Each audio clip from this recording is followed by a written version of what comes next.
Aloha and good morning, everybody. On behalf of Hawaii EV Association, Blue Planet Foundation, and Drive Electric Hawaii, I'd like to welcome you to National Drive Electric Week, Hawaiian style. Drive Electric Week is, or NDEW as we now call it, is an annual event. It's sponsored by Plug-in America, Sierra Club, Electric Auto Association, and EV Hybrid Noir. It's a celebration of the electric car, an important solution in our efforts to reduce emissions, increase energy efficiency, and also clean our air. My name is Noel Morin. I will be your host for today. I am president of Hawaii EV, the Hawaii chapter of Electric Auto Association. We're an all-volunteer grassroots group dedicated to accelerating our transition to sustainable transportation here in Hawaii. We are represented by a number of EV clubs across the state. There's coverage across all of our counties. Tesla Hawaii Club, which is statewide, Big Island EV, Kauai EV, Maui Nui EV, which is new. To our board members, Nanette Benton is here today, president of Tesla Hawaii Club, Sonia Cass, president Kauai EV, Rob Weltman, who's here today, founder of Maui Nui EV. Bill Bugby and Tam Hunt, Hawaii EV directors. And by the way, folks, if you're not speaking, if you can put yourself on mute, that'll be great. Also our club leaders and many members across the state, thank you for helping us with our mission. The mission is a big one, and it will not happen without the contributions of many dedicated organizations and leaders, some of whom you'll have the pleasure of meeting today. We're honored once again to be able to partner with Blue Planet and Drive Electric Hawaii in co-hosting this week's celebration. And I want to do a special shout out to Blue Planet Foundation's Kiani Jones. She's been instrumental in organizing and is our co-host for the events this week. We have a great lineup, a great list of topics for today. We'll talk about decarbonizing transportation, the latest in EVs, as far as the EV infrastructure goes, state fleet electrification, we'll have some updates. We'll talk about state policy and county policy. Again, if you're not speaking, please mute your microphones. Also, we'll have some time at the end for questions. So if you have any questions during the presentations, just put it in the chat. We'll take note of those and we'll address that at the end of the presentation. Before we begin, I want to acknowledge our mayors and our governor for helping us celebrate. It's Drive Electric Week in Kauai, thanks to Mayor Kawakami. In Maui, thanks to Mayor Victorino. On the Big Island, thanks to Mayor Roth. On Oahu, thanks to Mayor Blangiardi. And Governor Ige has also proclaimed this week as National Drive Electric Week. So it's literally a celebration across the state for this week. I'd like to now introduce our speakers. First up is Kathleen Rooney. Kathleen is Director of Transportation Policy and Programs at Ulupono Initiative.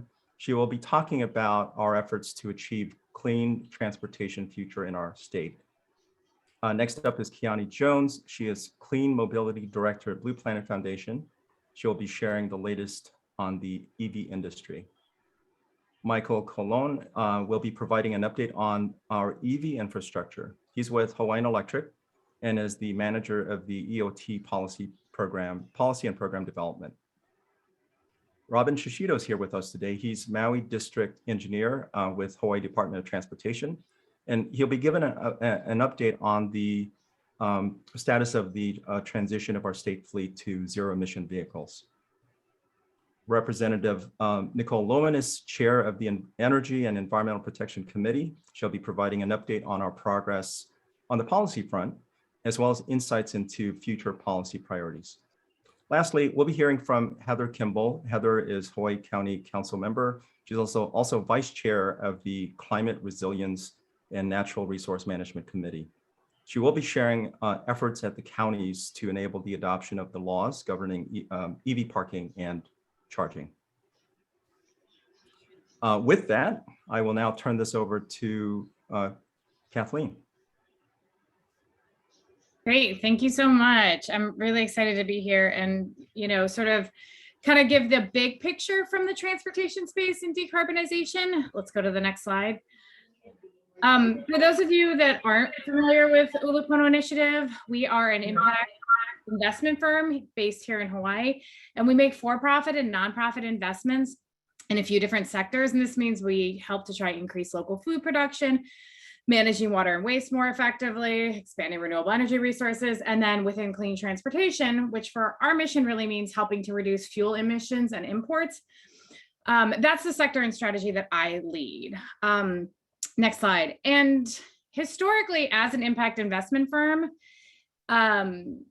Ulupono has been very much involved in the EV space for quite some time, but they sort of realized over time is that that's not enough. And so they started looking for folks who had a little bit broader understanding of policy and planning. And that's how I came here to live in Hawaii.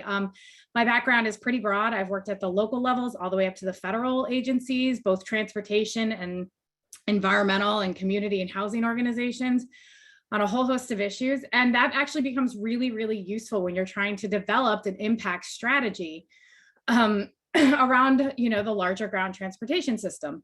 And I think at the end of the day, it's really important to remember is transportation is something that gets you to do other things. It's a derived demand, right? It helps you live our lives to their fullest extent.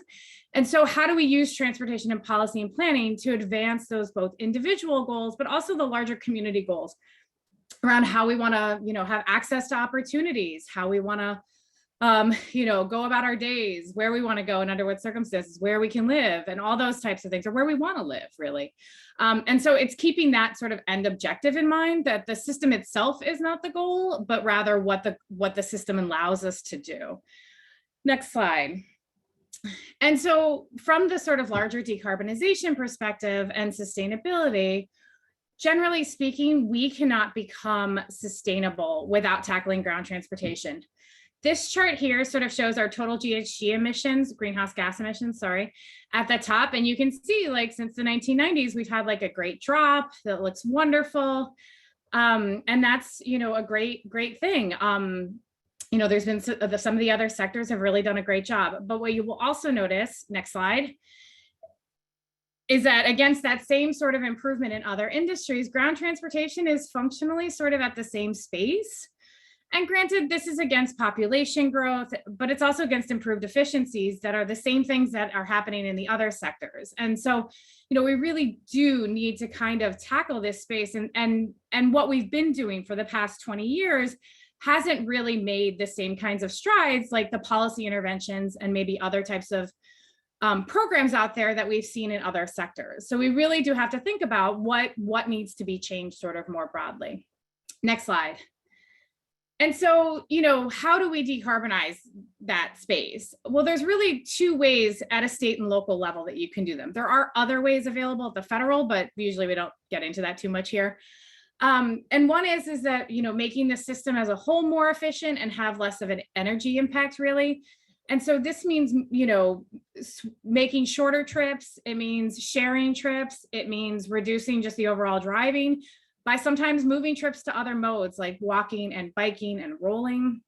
And that is the second is for the vehicles that sort of have to be on the road, making them as clean as possible. So, and I think what's really important to note is that we can't get to our climate goals as a community without doing both of these.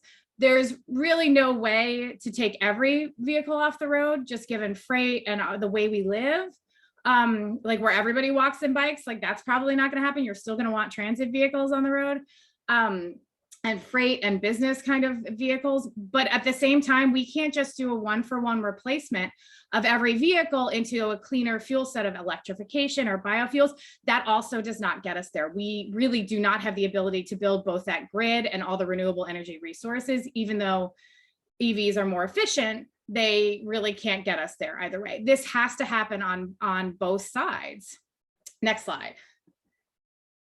And I'm going to kind of walk through the what we know about both of those. So when it comes to sort of the vehicle miles traveled, this is the statewide metric that sort of says like how much everybody's driving, generally speaking. And it's been rising and it's projected to continue to rise. And there's really no large scale policy intervention or program that's out there that's really trying to tackle that or try and reduce the vehicle miles traveled. And that's going to be a real challenge. We do have some ideas, next slide, about how to reduce it. So this is actually from Transcending Oil. If you dive into the appendix, of course, it's not one of their charts, it's one that we've made. And I think what it really sort of shows is that half of it is really around road pricing and policy decisions. Another 30% is around parking policies, actually, which sometimes kind of gets more into the land use side of the transportation discussion. And then the last quarter or so is really on these things that are sort of bigger infrastructure and development changes, more density, mixed uses, streetscape design and transit, and all these types of things. And I think what's really kind of important to sort of flag here is that about 75% of our solution set is not really infrastructure or new infrastructure on the ground.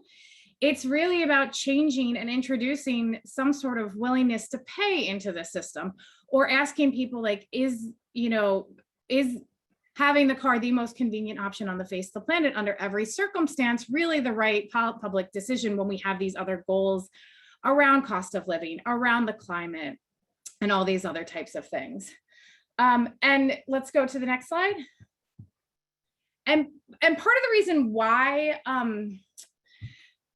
these policy interventions are so powerful on the pricing side is that the way we've really chosen to address transportation issues, both here and across the country, generally speaking, is through expanding the roadways. So this means a new lane, a new road, all these types of things. And this has generally been the solution of choice. The problem with this, and this is illustrated in this cartoon, is that within 3 years, that space is filled. And this generally matches a lot of people's experiences when it comes to new roads, that it's been built and then eventually it's just pretty much as bad as it was beforehand. And the research across the country also sort of demonstrates this, which is that from 1993 to 2017, not one urbanized area was able to build its way out of congestion. And this didn't matter if your population was increasing or decreasing, which does happen in a few of our urban areas. And so, the solution we sort of picked isn't a great one. And in Honolulu specifically, where we have data here in Hawaii for, our congestion has actually increased by 166%. And basically what you kind of take from this is that we really do have to start expanding when we talk about the solutions to our transportation problems, like what we're talking about.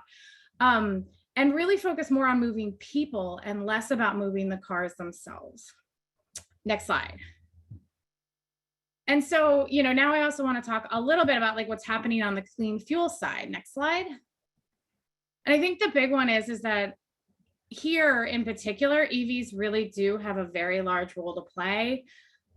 We are really lucky that we have a lot of analytics here, one of which is this recent report that talks about how even compared to other places on the mainland, EVs just have a dramatic reduction in emissions and fuel consumption in a way that is, really impressive and is going to continue to get better given the change that's happening on our electric grid towards more and more renewables.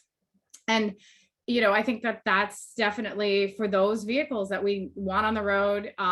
We really do want to make sure that they are electric. Next slide. And, and just sort of to talk about how the market continues to take off is that, we're already up about 3,800 vehicles over the last year. But then also that's on top of year-over-year growth for the last few years of 25%. So although they have been a smaller part of our overall vehicles in operation, they really are continuing to grow. And I think this combined with the previous slide sort of really tells you how much we should and can lean into EVs as much as possible right now. Next slide. And I think just to sort of close it out, this is actually why when we talk about our transportation strategy, we focus on kind of the big things that can really help move the needle. And this includes going back to those parking policies, supporting policies that try and work in reducing vehicle miles traveled, continuing to build up the alternatives and the options on the ground for biking and walking. 50% of our trips in the state are about 3 miles or less. So there's a lot of pent up demand that just can't be expressed in a lot of ways in our infrastructure right now. And then this topic of today, which is really leaning in and empowering electric vehicle outreach and acceptance. so that more and more people can experience EVs and see how great they are for meeting their needs. And I know that this group in particular is going to dive into this topic a lot about all the gnarly questions about infrastructure and what's happening. And I'm really excited to hear more from everybody on the rest of the panel. But I think what I want everyone to take away with is that EVs are a very important piece of this, but we need to also be shifting a lot of our trips into more and more accessible. And I think the other thing that's sort of important to flag is that we don't need everybody to go car free tomorrow. That's not the point of this. But we do need the folks who can shift to other types of modes to shift more readily. You know, it's kind of like you need to have, you know, 30% of the population shifting 30% of the trips, you know, 30% of the time. This is not an all or nothing. You know, it's having a full suite of realistic, affordable and convenient options for all of us in all different contexts. So thank you. I think that's my last slide. I hope it is. Yeah, there we go. So, and I guess back to the next, or down to the next speaker. Yeah, Kathleen, thank you very much for that. I really appreciate you calling attention to the importance of VMT reduction. It's not just about electrification of transportation. There's so many other solutions that we need to focus on, and that's certainly one of them. Yeah. Thank you. So, with that, we are now going to transition over to Kiani. She's going to be sharing with us the latest in as far as the EV industry is concerned. Kiani.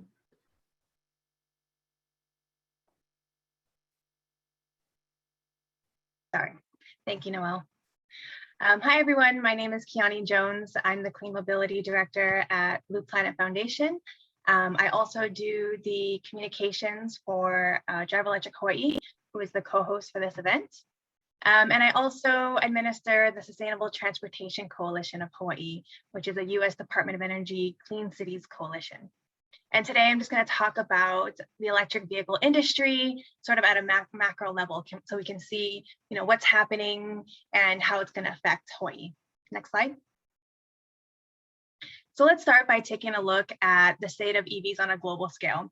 According to the International Energy Association's Global EV Outlook 2021, there were 10 million electric cars on the world's roads by the end of 2020, after a decade of exponential growth. In fact, EV registrations increased by 41% in 2020, despite a drop of 16% in overall car sales due to the pandemic. And 3 million EVs were sold globally in 2020, reflecting a 4.6% sales share. And also electric bus and truck registrations expanded in major markets.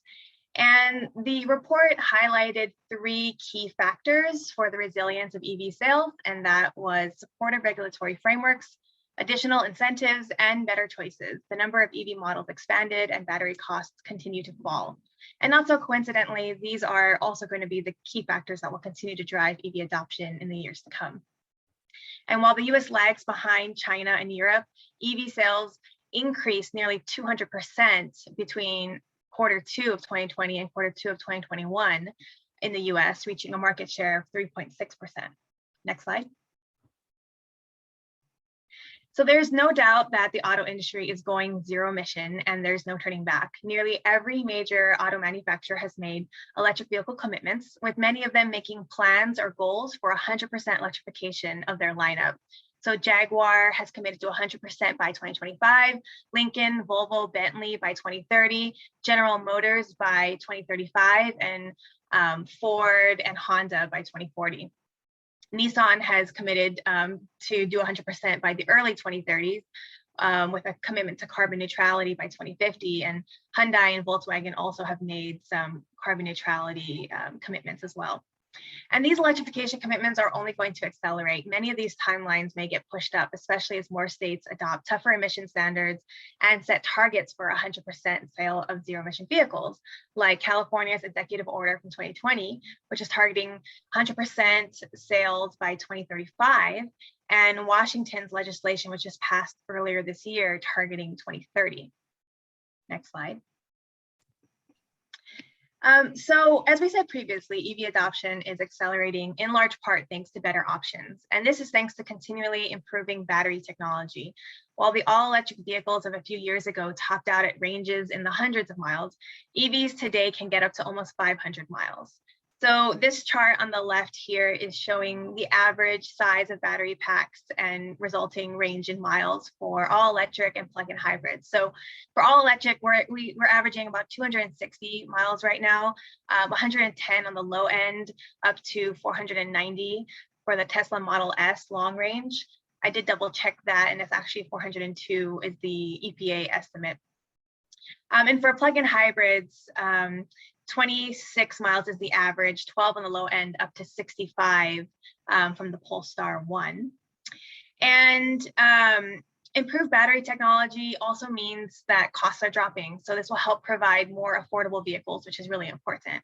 In fact, the most affordable EV on the market, the Nissan Leaf, just got cheaper with a drop in their base MSRP to $27,400, which means after you factor in the federal tax credit, it's under $20,000.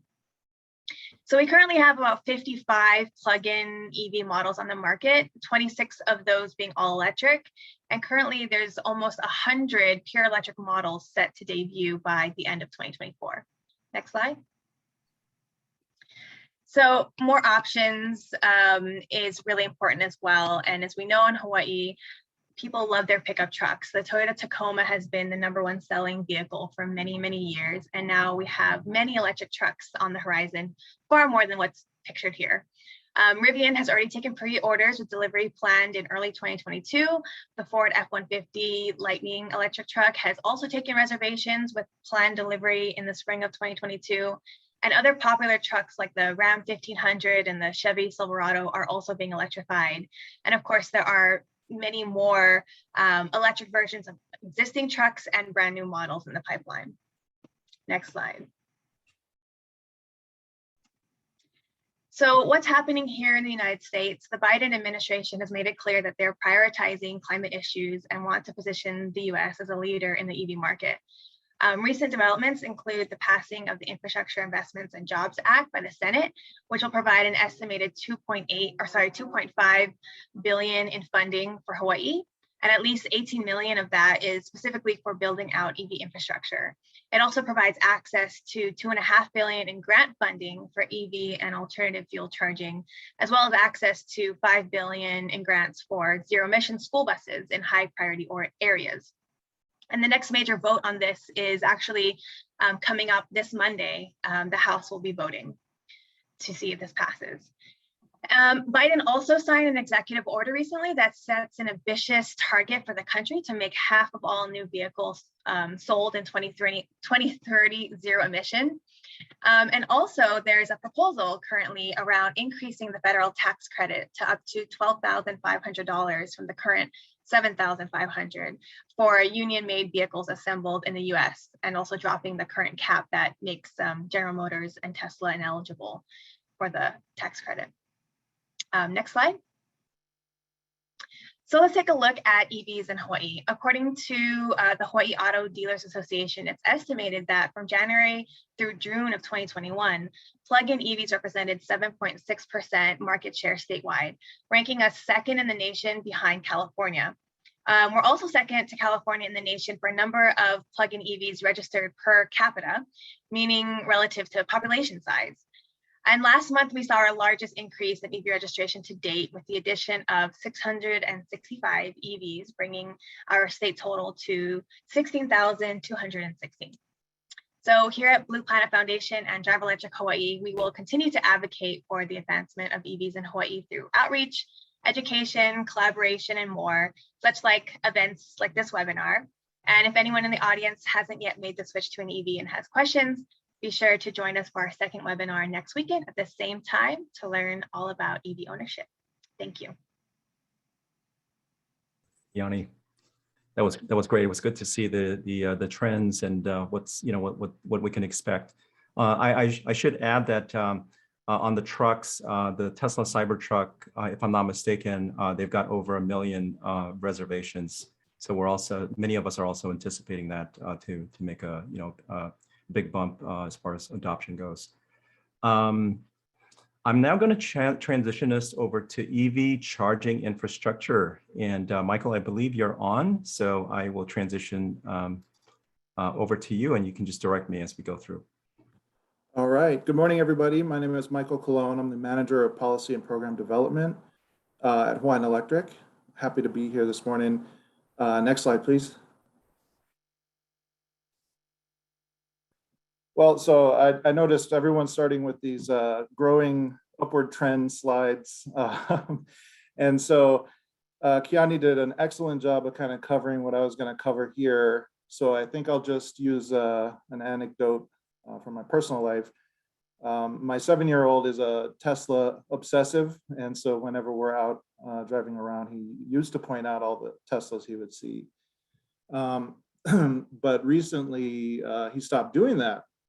And I asked him, I said, oh, Mateo, why have you stopped pointing out Teslas? He said, Dad, there's just too many now. So I think that's a good indicator of the growing level of vehicles. Electric vehicles is very visible trend. Obviously, yeah, second highest per capita in the nation, which is fantastic. But I will add, our penetration of a little bit over 16,000 is a drop in the bucket compared to the over 1 million registered vehicles in the state. So we still have a long ways to go. But with all the momentum that's building on the federal, state, and county levels, we anticipate significant growth in the sector over the next decade. Next slide, please.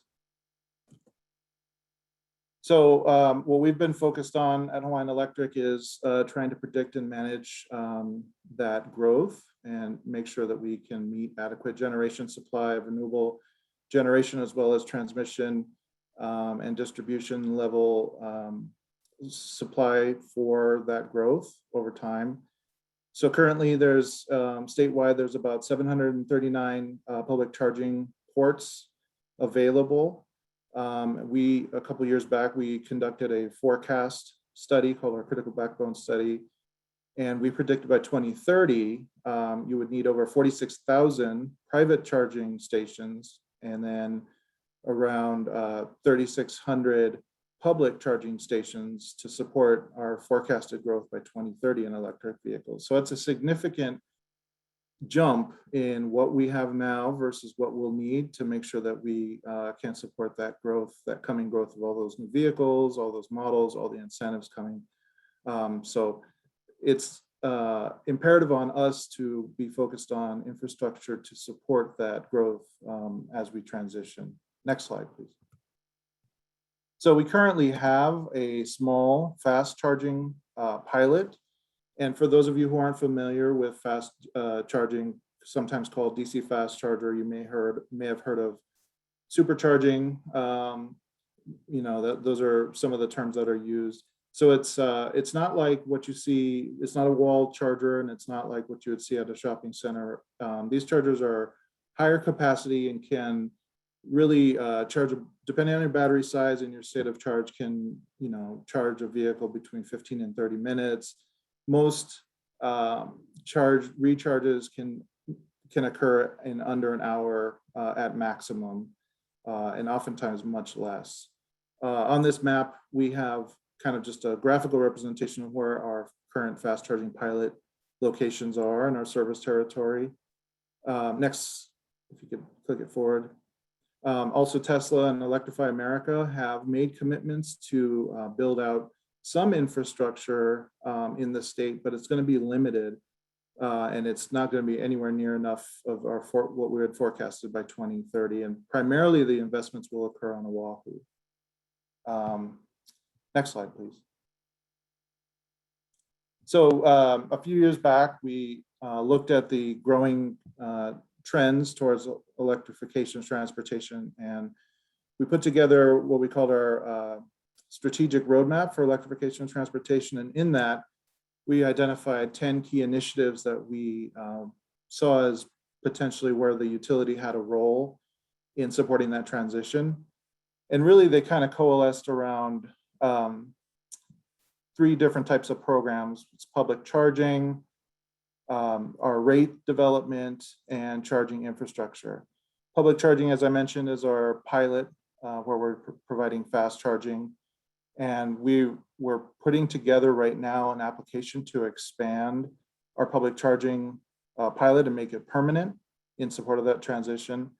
As far as rates go, we currently have 5 rates designated for electric vehicles, 2 of which are under review with the commission, trying to do several things at the same time with our rate designs. Support costs, mitigate costs, try and be competitive with the price of gasoline where we can, and also try to incentivize usage of renewable energy by deploying time of use rates, which are cheapest during the day when solar production is most abundant and our cost of energy production is the lowest.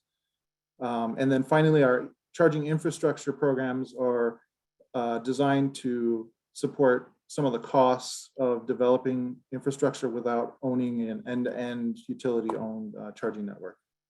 Next slide, please. So as I mentioned, we're looking to expand our public charging, and we'll be putting together an application later in the fall. There's several reasons to do so. You have a lot of public policy momentum behind this, as Keani mentioned, on the federal level, but also on the local level too. State of Hawaii has committed to converting their entire fleet to electric vehicles. Same with the counties. They have committed to clean transportation over the next decade or so. And more we're seeing from folks that there are customers and drivers are seeing lack of charging infrastructure as one of the most significant barriers to adopting an electric vehicle. And in particular, fast charging is the most highest preferred type of charging because of its convenience and kind of ease of use in terms of factoring into your lifestyle. And in particular, those who do not have single family homes, a lot of times this kind of public fast charging is one of the only resources they can leverage. Next slide, please. Another important reason for us to look at expanding, for the utility, expanding our public charging program is that the private sector has not to date really made any significant investment in the state for fast charging. Right now, Hawaiian Electric has the bulk of all fast charging in the state, and only 6 non-Hawaiian Electric DC fast chargers exist in our service territory. As I mentioned before, also Tesla and Electrify America are planning to build, but they're limited in their investment plans right now, and they really need to see more growth before they're willing to make additional investments. So that chart on the bottom shows Hawaii is actually second to last in infrastructure build out, third-party investments in electric vehicle infrastructure. So it's significant and very important for us to be making those investments now before the need is overwhelming. Next slide, please. So as I mentioned before, also because of that limited third-party development of infrastructure and investment, we also think it's super important to note that Hawaiian Electric's regulatory construct for our business model allows us to be more equitable in the way we deploy our infrastructure. For third parties who are looking to come in and make investments, non-utilities who are looking to make investments, they're going to want to focus on maximizing their revenues and mitigating their costs. What that would mean is that they would be looking to identify locations that can ensure high utilization. And therefore, they'd be looking at dense urban core locations and siting where they can maximize their revenue generation to make a business case, which would pretty much ignore rural communities, harder to reach locations, and then also low to moderate income communities where electric vehicle adoption may be slower. So we view our public charging program as a real opportunity to increase equity in the deployment of the charging infrastructure and really help support overall conversion across our service territory. Next slide, please. And finally, we're looking to just jumpstart the investment in the state and jumpstart adoption too, or accelerate and boost adoption. So our proposal is going to be a subset of the total need. It's really not trying to manage any markets, but trying to help it set that stage and lay groundwork for future investment from external parties as well, along with all the various incentives and federal incentives and state incentives that are in place to help push that along. So on the left, you see a larger pie. That is the total projected 2030 universe of charging need. Purple is the private universe of charging need. The pie piece there, the blue pie piece, is the public charging need, which I had mentioned kind of in the beginning. The smaller pie is just that subset of the public charging need. And then the pie piece there is what, we're proposing to do a subset of that public charging need in our program. So it's not trying to take over the market or, be a dominant force, but really just try to support and incentivize that adoption over time. And we're trying to do this sooner than later because we believe this decade is really the critical decade for achieving decarbonization goals, as well as making those transitions and really kind of locking in the benefits for future generations as well. Next slide. So part of our expansion engagement with the community, we developed a website tool that allows folks to drop pins where they would like to see charging infrastructure located. This is an actual screenshot from a week ago. We got over 1,500 responses in 3 weeks, which is pretty good considering, the amount of engagement on these things that we get. And a few things that really jumped out at me as far as some of the statistics, we also include a couple questions when people drop the pins.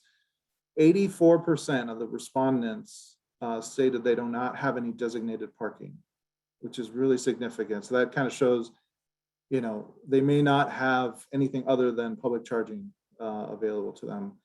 And then 59% of those people, their primary mode of transportation was a personal vehicle, which means the remainder are either using public transportation or ride sharing, some other mode of transportation. Also, 39% live in a condo, 13% live in a townhouse, so only 40% live in a single family home. So again, home charging may or may not be available to the vast majority of the people who are responding. So we anticipate we're going to continue providing this tool as we go through our program and really kind of look at it as a way to garner additional feedback and information and insights into charging. So if anyone has interest in doing that, the site is still up. It's chargeuphi.com, and I'll put that in the chat link after I'm done here as well. Next slide, please. And so I'm more or less done with my discussion here, but I just wanted to remind everyone that the state legislature,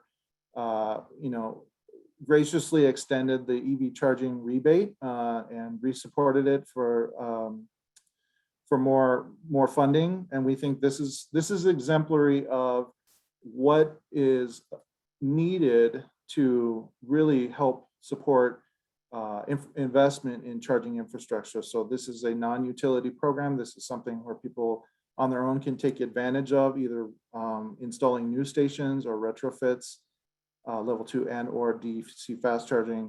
These are the things that we'll really need to focus on to support this growth coming over the next decade and beyond. And so there's a lot of work to be done. And if there's any questions on our rebate program or on our charging program, or even the rebates, happy to answer them. Thank you so much.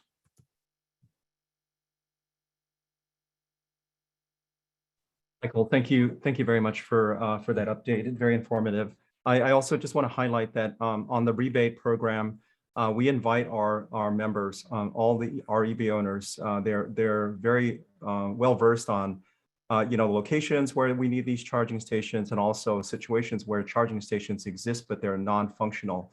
And calling attention to the availability of the rebate and tax credits to the site owners can very well translate into new charging stations for our community. So thanks again very much for that update. Really exciting to see the progress that's being made, and also what we can anticipate moving forward.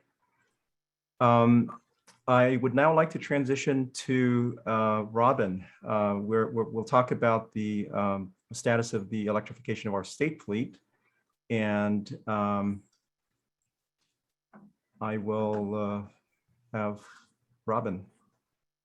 Hi, hello, everybody. There you I'm Kushida with the State Department of Transportation Highways Division.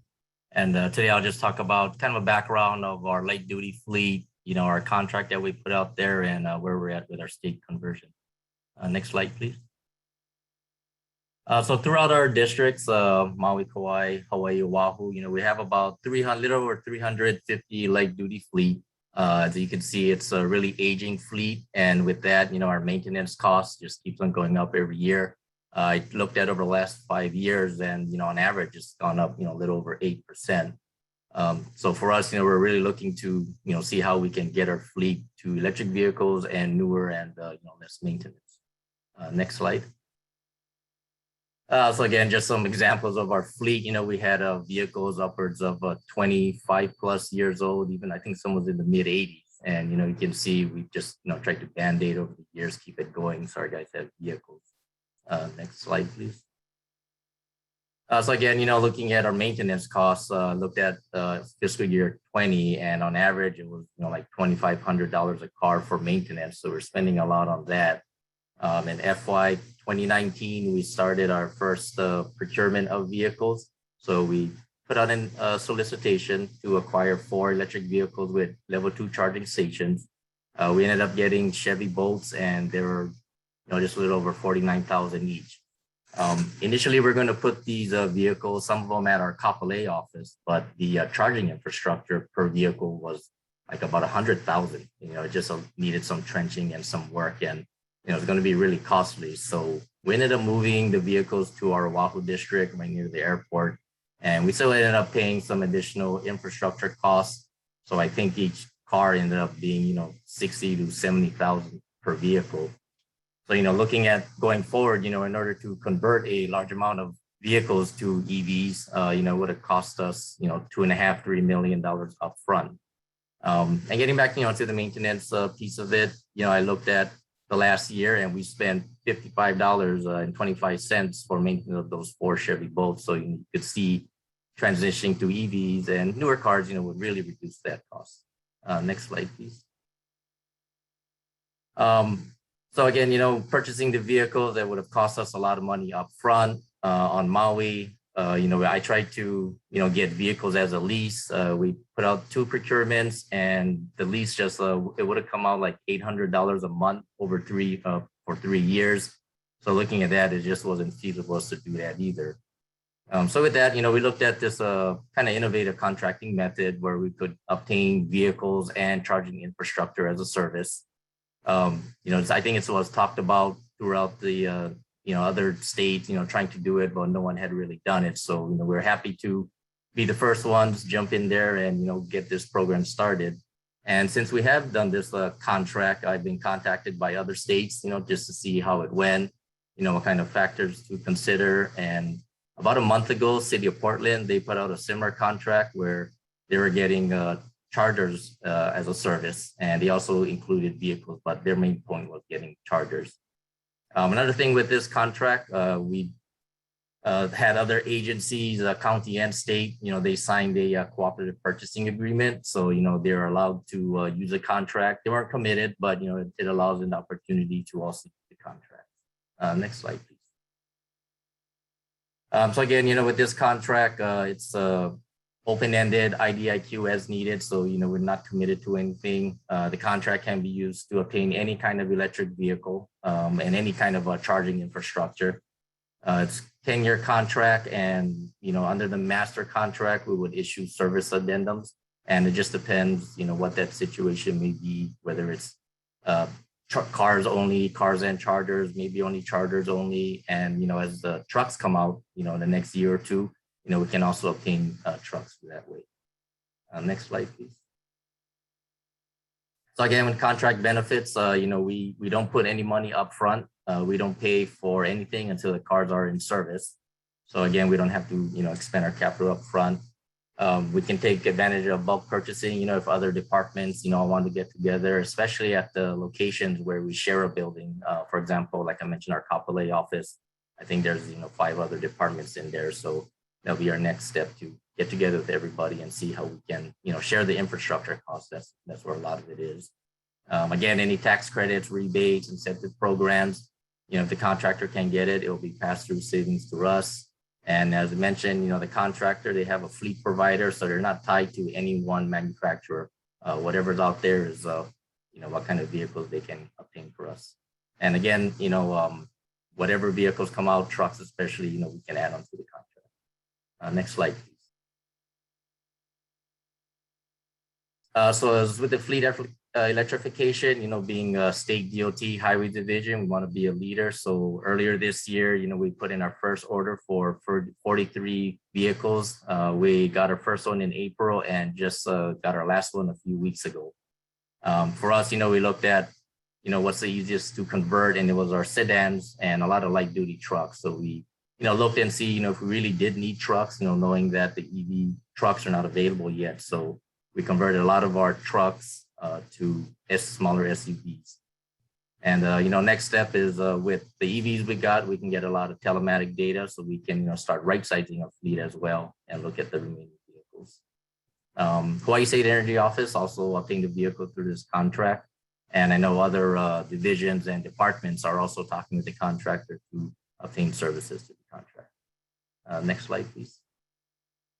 So when we looked at, the type of EVs we want to get, we just told the contractor we want something with the 200 miles plus range and enough space, cargo space, because these vehicles would be used, by our field guys. And, when the contractor went and, talked to their fleet provider, looking at cost of vehicles and, making sure it had the battery range, making sure it had reliability, because there's going to be our working cars. And, at that time, it was right as a pandemic, first a year after the pandemic, and we know there's a shortage of vehicles, and the manufacturers, a lot of them let the contractor know that, they weren't going to be providing the fleet managers of it. They were more going to be providing for the public. So a lot of these cars might have not been available for us at the time. Again, I mentioned, the charging infrastructure is a big cost. With Teslas, they make their own chargers. And when comparing Teslas and their chargers and Nissans or Chevy Bolts and, using a third-party charger, there was a big discrepancy in cost there. Other things we considered or looked at is telematics, safety, cargo space, and, maintenance, and just reliability of that car. Next slide, please. So, after that, contractor came back to us and, they said the Tesla ended up being, the best value, everything considered. So here's pictures of MRE district. You can see the chargers installed right on our building. We picked our base yards because it was a site where we own, operate. Putting in the infrastructure was a lot easier. So it's kind of a low hanging fruit for us as we move forward or get started. Next slide, please. And as I mentioned, these vehicles, they're part of our working fleet. All those vehicles we obtained, our construction staff is using it to do field inspections on our construction projects. And this particular vehicle was for our lab, and they were able to outfit it with this, it's called an inertial profiler, and it collects roadway data, smoothness. And so whenever we do construction projects, paving, this vehicle will run out there, prior to paving, check the condition. After it's paved, the car will run out there again to ensure that, the contractor met our specifications. So, we were happy to see that we could, use these EVs and apply it to our everyday field applications. So that's all I had, and we'll be around for questions later. Thanks. Robin, thank you very much for that. I before I transition over to Representative Lowen, I just wanted to state that it's very exciting to see our the state fleet transition happen. Not only because it's a goal and it must happen, but also the fact that you've got new people, new individuals who are may not have been behind the wheel before, and now they're utilizing the car, they're getting the experience, they're sharing the experience with their families and friends. So it just creates this bigger halo around the electric vehicle. So pretty excited to hear that. Thanks very much for the update. With that, I'm going to now transition to Representative Lowen, and I will stop sharing. She has her slides to share. Okay, is this working for everybody? Yes. Okay. Hi, good morning, everyone. Thank you for bringing this group together. And I think there's a lot of stuff to build on from the previous presenters. So thanks to everyone who already presented. There's some interesting information there for me as well.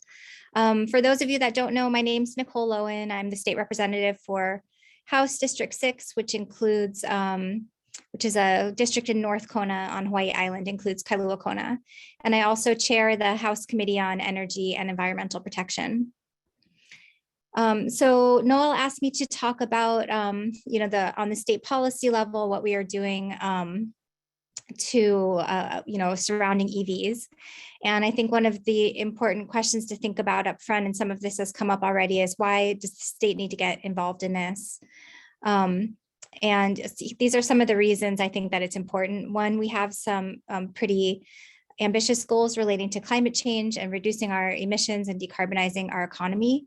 And as many who presented before me on this have pointed out, the transportation sector is a key part of that. We can't decarbonize without tackling transportation. In fact, it's a bigger part of the problem than just our power sector. We can help to facilitate quicker adoption and more widespread adoption. So even though electric vehicles are currently cost competitive on the market, there are still just barriers for people learning to do something differently, understanding new technology and being comfortable with it. There's the EV infrastructure charging question that the state can also help out with to kind of facilitate this adoption, continued adoption for new EV drivers going forward. Oops, sorry about that. You know, another reason is to make sure that this transition is equitable and that, you know, EVs are an option and that people across all income levels can benefit from them. And people who live in, you know, all different areas of different islands can benefit from the transition to clean transportation, and that it's not just for a select few who can afford it.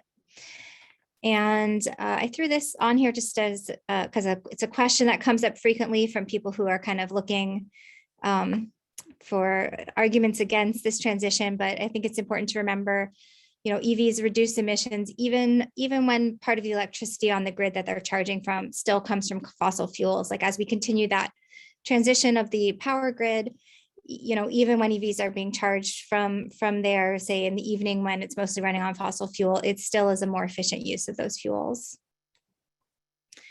So this is just looking at what are some policies that have been in place for a while, and then I'll touch on the bills that we passed this year that are new policies.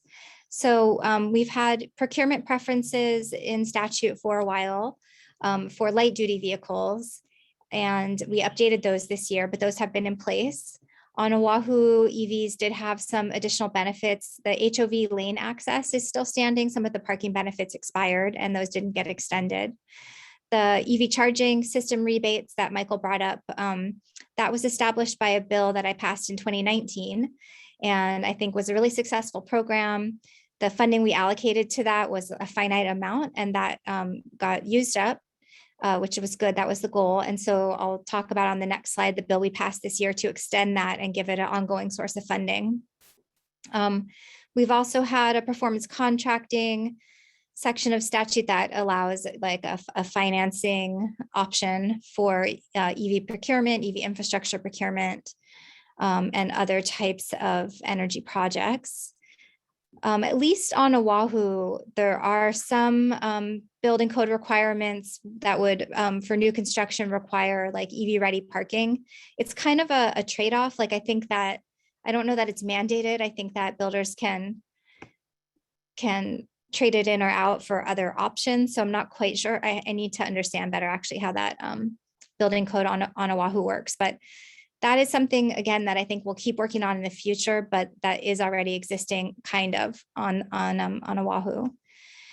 In 2019, we also passed a bill reorganizing the Hawaii State Energy Office and tasked them with supporting this clean transportation transition. And so they've been really proactive in that. And I think having a state agency in addition to DOT, who's doing a lot of other stuff, you know, agency that really can put this front and center has been super helpful.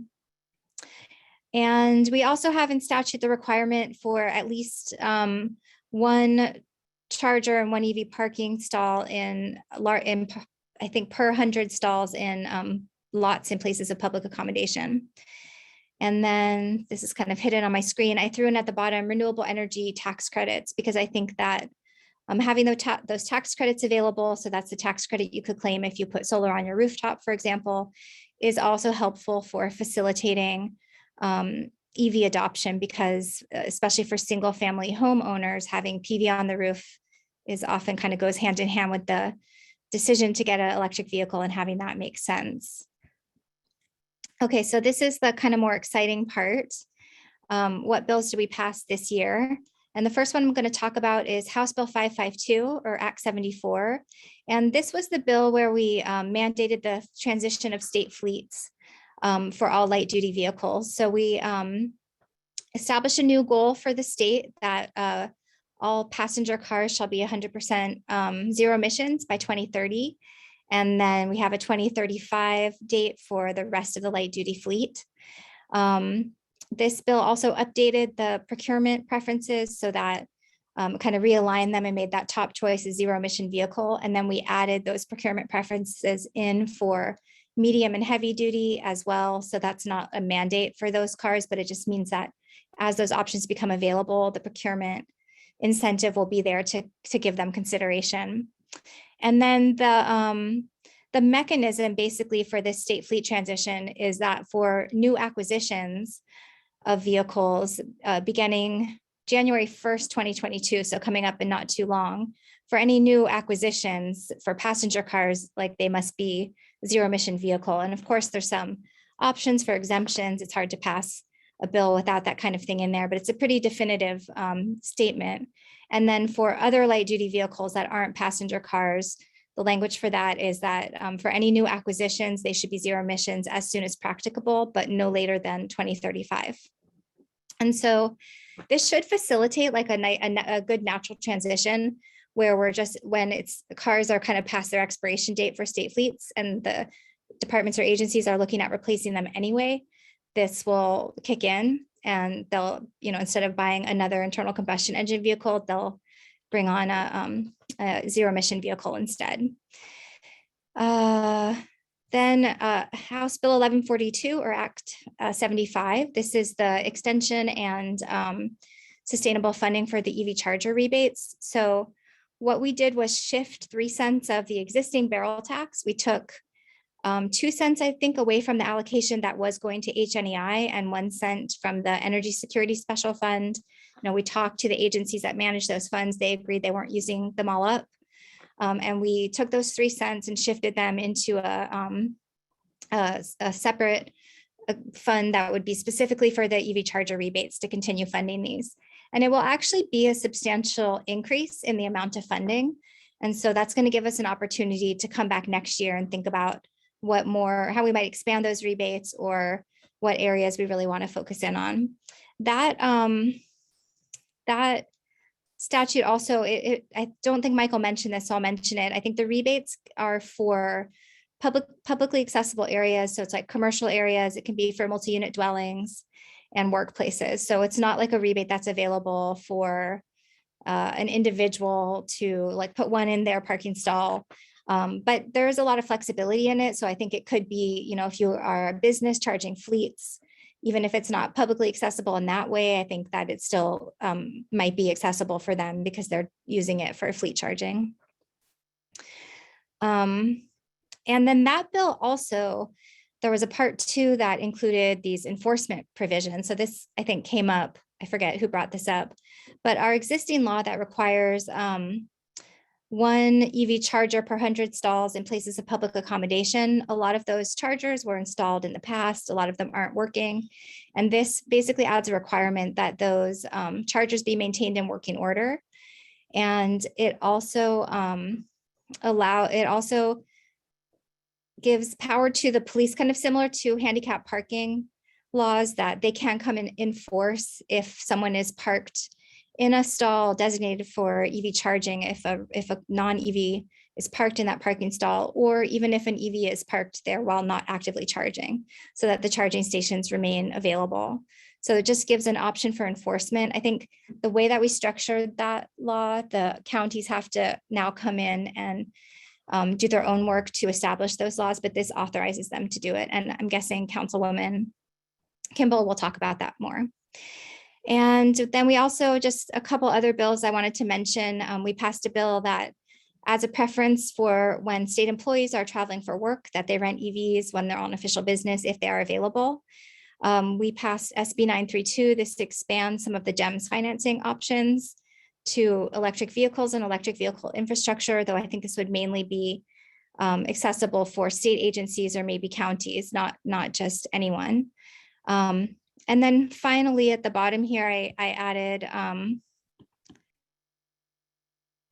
I can't see this because my little Zoom bar is in the way, but this is the bill that a Senate bill that just emphasizes the importance of multimodal transportation. So as Katie said, when we started out this session, it's so important to remember that in the big picture, it's not just about electric vehicles.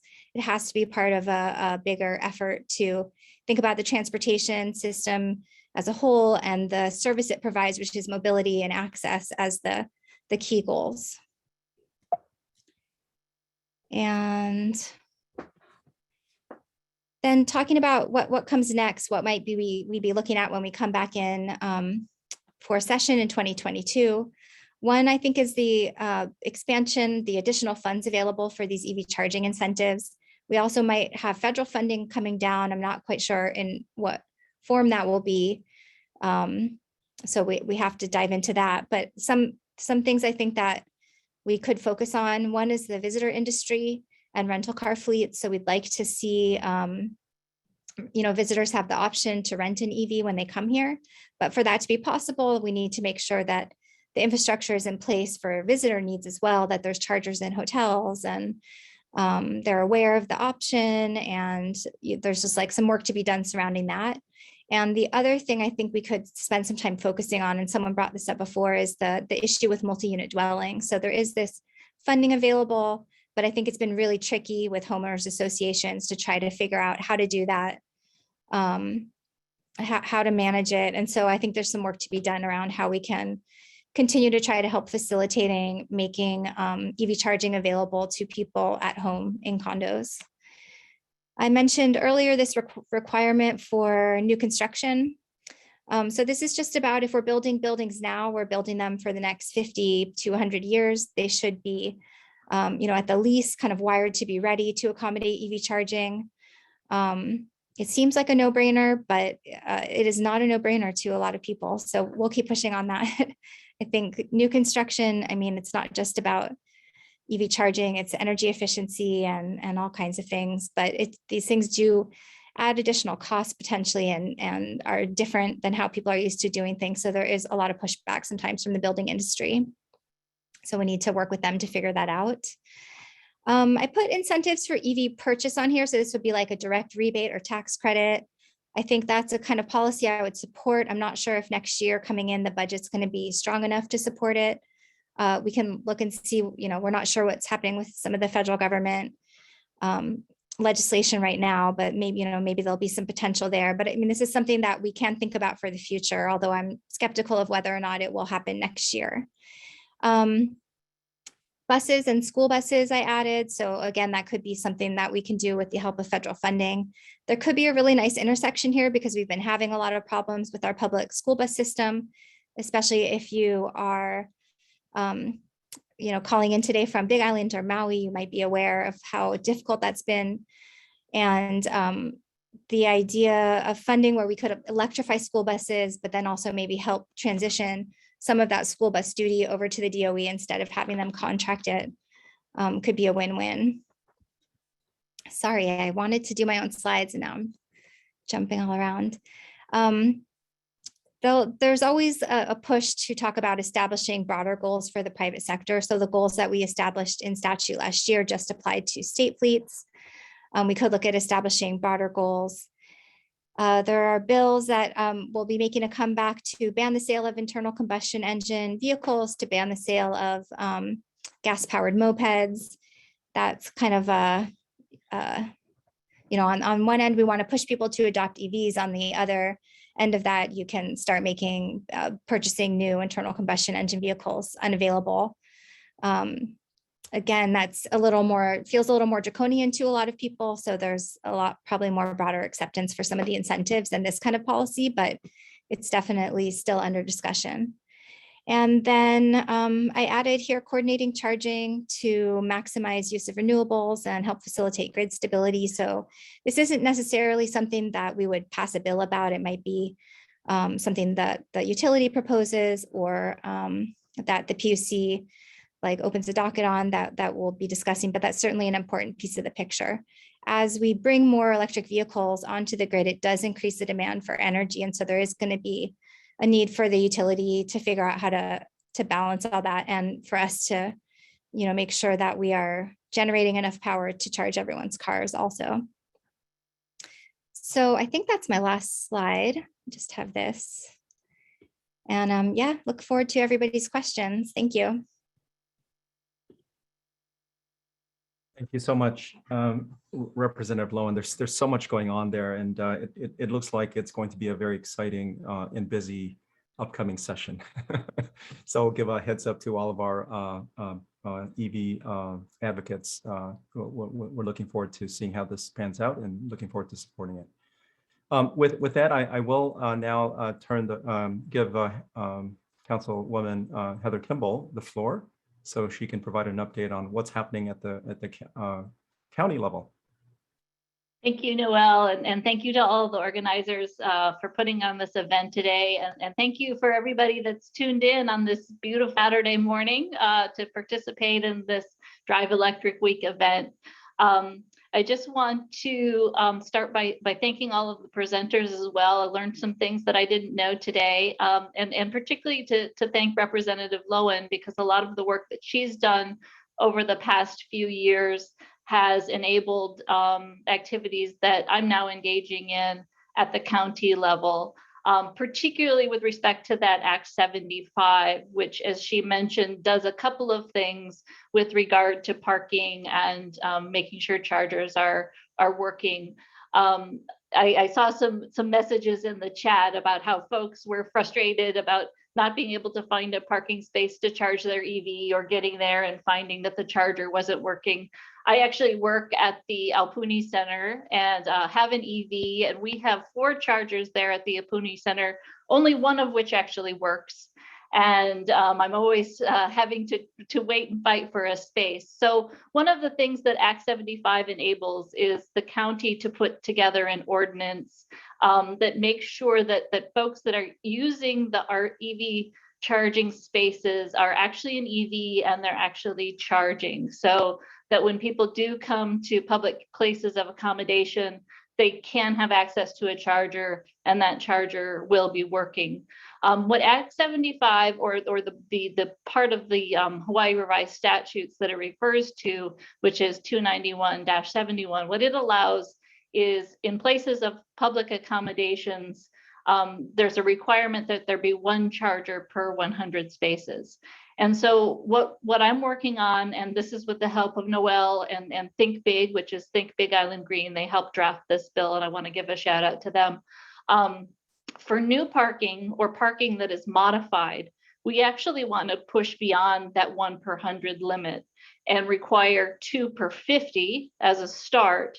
And then we have a step up process where it's 2 per 50 by the end of 2022, 2 per 50 by 2025, 3 per 50 by 2028, and 4 per 50 by 2030. So really pushing that accommodations for electric vehicle charging. And as so many of our speakers mentioned, you know, there's this chicken and egg thing with EV adoption where you've got to have that charging infrastructure so that more people feel comfortable having an EV. There's also that huge equity piece, as was mentioned in the chat several times. If you're in a public housing project or a condo, oftentimes you don't have access to an EV in those types of structures. People need to feel as comfortable about being able to charge their car as they feel now about being able to go to a gas station and fuel up in terms of getting around on the Big Island. We thought it was appropriate to push the level of EV chargers per parking space in EV in Hawaii County, just because everything's a little bit further and you want to make sure that you can charge up your vehicle and get home. The other thing that we're doing with that is for the existing infrastructure, the existing parking lots, all we can do is enforce the level that's established by the HRS. So that's 1 per 100. And the biggest challenge for us there in getting this bill moving forward is what we're going to do with the agency that owns the most public accommodations parking in the county, which I'm sure you can all guess is the county.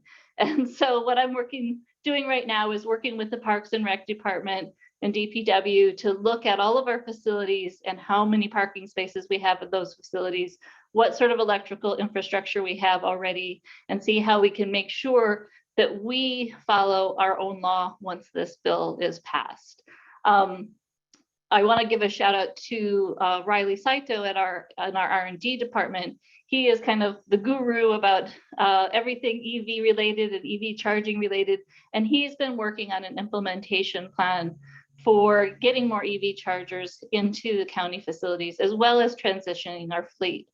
So that's another thing that I'm working on. As mentioned, the counties have committed to full conversion of the fleet by 2045.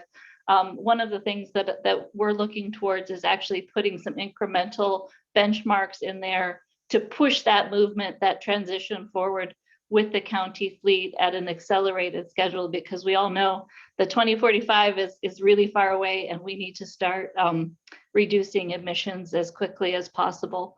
Also looking at, as Nicole mentioned, for the state, procurement preferences within the county as part of this objective of meeting benchmarks, earlier benchmarks for transition of the fleet. So we'll be looking at legislation to have those preferences each time we're looking at purchasing a new vehicle. If there's an EV that's appropriate for that use, we want to make sure that that procurement is preferred. The other thing that I kind of want to circle back to, which Kathleen started with, is that it's not just the EV infrastructure and charging and adoption that is part of the overall picture of decarbonizing transportation, but it's also looking at that vehicle miles traveled angle. And so I was recently selected as one of 20 elected officials across the country to be part of Smart Growth America's Champion Institute, which is looking at street design, community design to reduce vehicle miles traveled.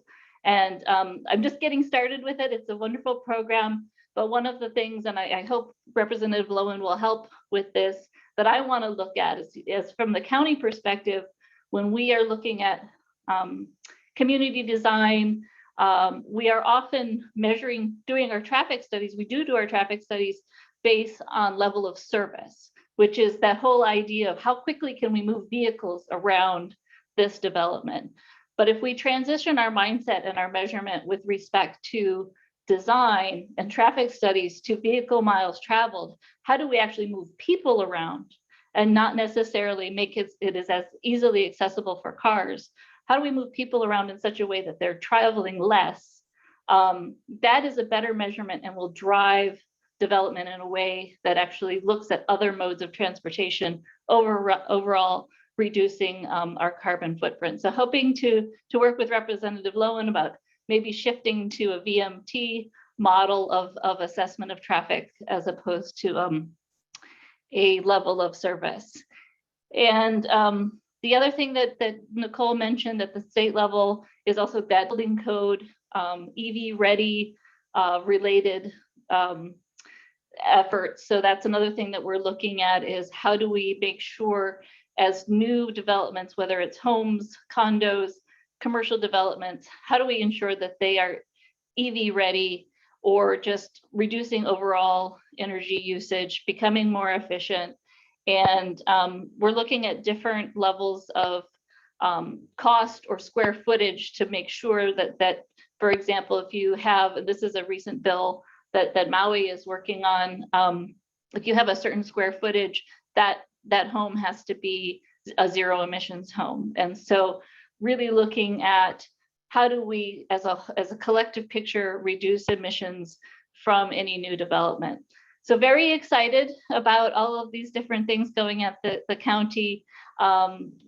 Wonderful partnerships going on with the state and other nonprofits, and look forward to introducing the EV bill, like I said, enacting Act 75. I did want to mention that this is something that we have shared with all of the other counties, and hopefully this will be a multi-county effort to introduce the legislation around the parking and the EV charging requirements.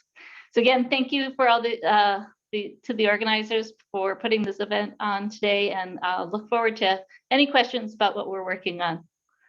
Mahalo, Noel. Thank you so much, Councilwoman. Really appreciate you and also all of our speakers today. It was very informative. I'm pretty sure I'll be scanning through the recording for highlights that we'll then be socializing with our public. We now have a segment here, a few minutes for Q&A, and I'm looking at a list that's been pasted into a Google Doc, and I'll just go through this, and we'll direct it to our speakers. So the first one is, why doesn't HECO change their public charging pricing rates to reflect time of use rates, which would essentially encourage charging during certain timeframes? So that maybe that would be a summary of this particular question. Michael? Sure. They currently do. They have been time of use rates from the beginning. Our EVU tariff public charging rate is the cheapest time period is during the day.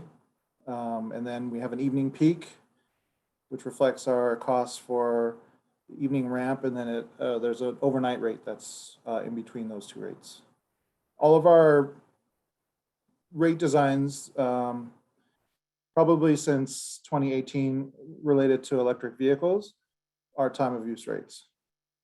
If there's any particular questions, I was part of the design of all those rates. Great. Well, thank you.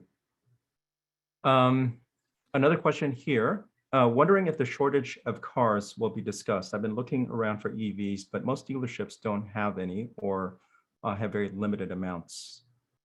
Does anyone have any insight on this?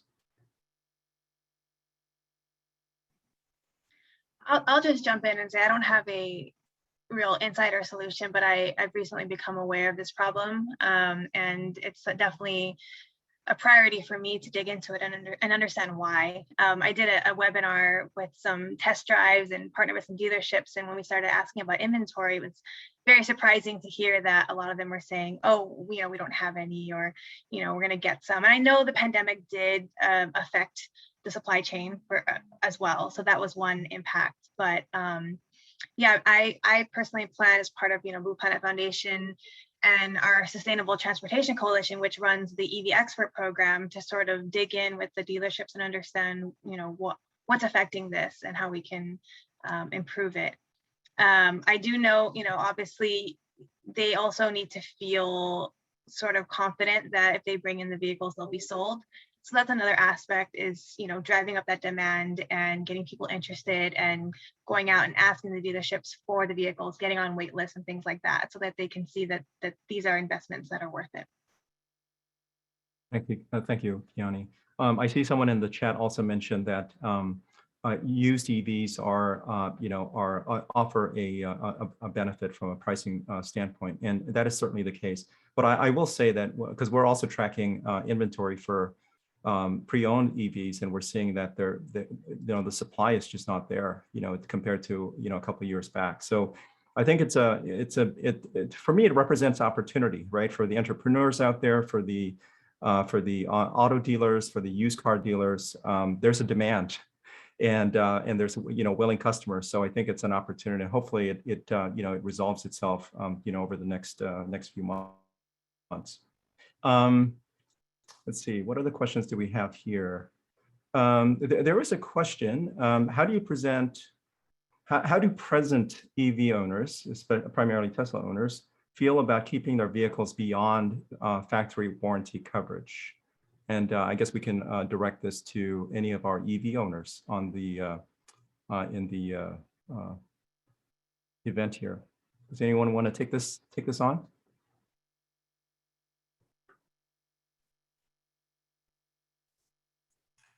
Yeah, I will go ahead. So again, Robin, State DOT. So our fleets, they're Teslas, and we set up our first service addendum, being about 10 years, and I think the battery warranty is about 8. But again, based on what the service provider, when they looked and talked, I mean, they felt comfortable that it would last beyond that. And on a personal standpoint, a few years ago, I did buy a Model 3 as well, and based on information out there, I feel comfortable with having it beyond the 8 years. Yeah, I have so my mother-in-law drives a 2011 Nissan Leaf, and it's well beyond the warranty period. It was actually our first EV, and she's been very pleased by it. It's again low maintenance, and based on her driving needs, it's more than satisfied her her requirements.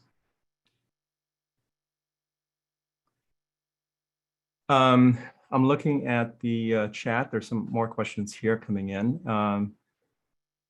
Can you give more, Holly can you give more details and specifics about battery, well, this is quickly moving, about charger rebates, charger installation rebates. So I think if that's referring to the Hawaii Energy EV charging rebates, that's Holly, I hope you're referring to a commercial setup, right? It is available to sites that are open to the public. So workspaces, retail establishments, condos, etc. There is a website for, and maybe Kiani, if you have that readily available, you can put that in the chat. It's the website for Hawaii Energy for the rebate program. So there are details. I'm going to put into the chat the link for basically the application. If you scroll all the way down to the bottom, it has all of the requirements and details that you could want to know. So it's right there. Okay. I'm going to look at the question, the chat again. Are there any efforts, this keeps moving. Are there any efforts for standards of controls or grid response being built into EV charger installation? I don't quite understand that question. That might be Michael, a question. Oh, sorry. So if the question is there progress towards standardization for charging the equipment itself, or? So it sounds like a grid integration question. Being able to maybe control it through demand response or potentially vehicle to grid. Oh, okay. In that case, so from the demand response side, charging infrastructure has been looked at as just another end use. So just like if you had any other kind of end use, because it's not looking at integration back into the grid, so there isn't any potential impact from an interconnection standpoint for backfeeding or anything. If the discussion is talking about vehicle to grid integration, where you're actually resupplying back into the grid as opposed to just locally providing energy. Was that someone clarifying it? No, not end use, but V to G. Okay, so V to G, California is actually leading on developing standards for